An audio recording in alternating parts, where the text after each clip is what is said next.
حدیث کې راغلی نبی صلی الله علیه وسلم صحابو ته ویلي وای کله چې یو کس درې بچ مړ شي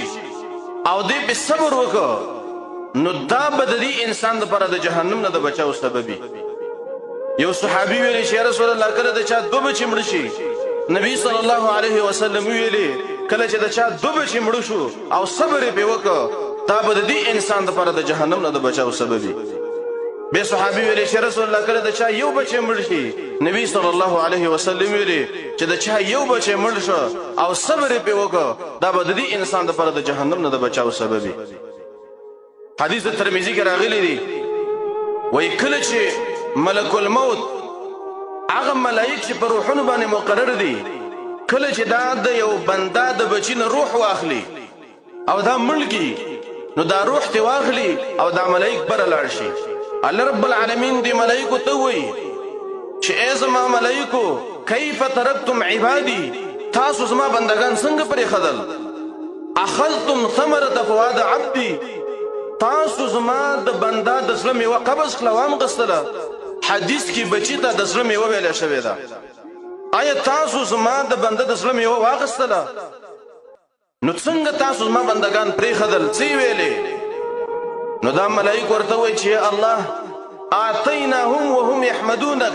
وترکناهم وهم یحمدونک. یا الله کله چې موږ ورلو او د دې د بچی دا روح هم قبض کوو یا الله ستا حمدونه ویلې او کله چې ترې راتللم هم ستا حمدونه ویلې. وی الله رب العالمین دې ملائکو ته وایي چې ابنو لعبدی بیتا فی الجنه زما د دغه بنده دپاره چې تاسو د بچی هغه روح قبض کړی دی دې دپاره یو کور په جنت کې جوړ کړي وسموه بیت الحمد او نوم ولکېدی بیت الحمد. دا د چا دپاره دا د هغه انسان دپاره چې کله بچی مړ شي او دا صبر وکړي او وایي چې الحمدلله نو د داسې انسان دپاره الله رب العالمین جنت کې کور جوړوي د هغې نوم بیت الحمد دی.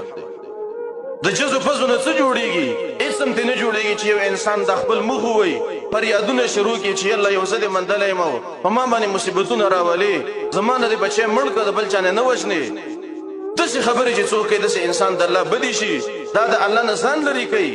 خو چې کله یو بچی د چا مړ شو او دوی ویلې چې یالله تا راکړی او تا رانه واغسته او تا ته زما صبر دی د داسې انسان دپاره الله رب العالمین په جنت کې کور جوړوي او د هغې کور نوم دی بیت الحمد.